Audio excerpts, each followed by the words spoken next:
Քրիստոս հարյավ իմերելոց, մեզ և ձեզ, մեծ ավետիս։ Սիրելիներ, այսօր առաքելական մեր մայր եկեղեցին հիշատակում է մեր Տեր և Փրկիչ Հիսուս Քրիստոսի հրաշափառ համբարձումը։ Սա նշանակում է, որ Սուրբ Հարությունից անցել է ուղիղ 40 օր, երբ Տերը համբարձվեց երկինք բարձրացավ, խոստանալով, որ Սուրբ Հոգին պիտի իջնի առաքյալների վրա։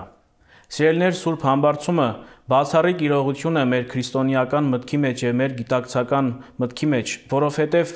Սուրբ Համբարձմամբ սկիզբ է դրվում այն ճանապարհին, որ հավիտենական կյանքի սկիզբն է, հանդիսանում է դեպի երկինք տանող ճանապարհը։ Թեպետ Քրիստոս մարմնով մեզ հետ չէ, բայց հոգով մշտապես շարունակում է մեզ հետ լինել և իր ամենազոր ձեռքով բոլորին պաշտպանում է այն մարդկանց, որոնք իր կամքն են կատարում։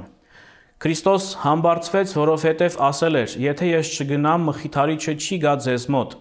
Ահա համբարձման դրվագը շատ գեղեցիկ կերպով նկարագրվում է Գործք առաքելոցում։ Այս ասելուց հետո, մինչ նայում էին, նա վեր բարձրացավ, և ամպը նրան ծածկեց նրանց աչքերից։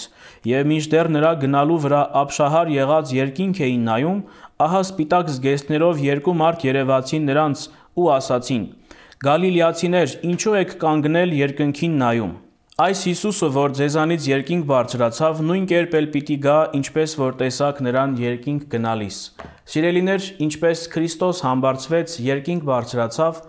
այդ կերպ մենք պիտի կարողանանք մեր կյանքի ընթացքում վեր բարձրանալ մեր մեղքերից,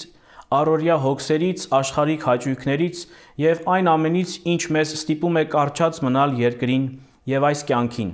որպեսզի աստիճանաբար կարողանանք տեսնել նաև երկնայինը և աստվածայինը։ Այսօր մեզ համար նաև ազգային տոն է, որովհետև եկեղեցական օրացույցներում էլ ինչպես գրված է,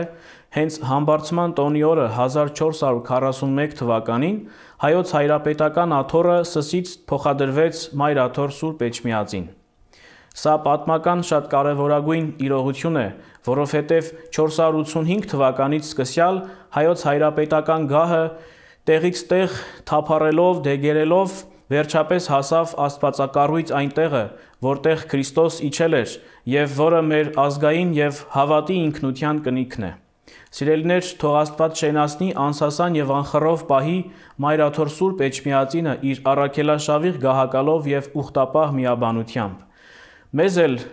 այն շնորհն եմ մաղթում, այն բացառիկ հնարավորությունն եմ մաղթում, որպեսզի մշտապես կարողանանք Մայր Տաճարի աղոթաբույր պատերից ներս մեր աղոթքը վերառաքելու առ Աստված։ Աստված պահապան ամենքիս։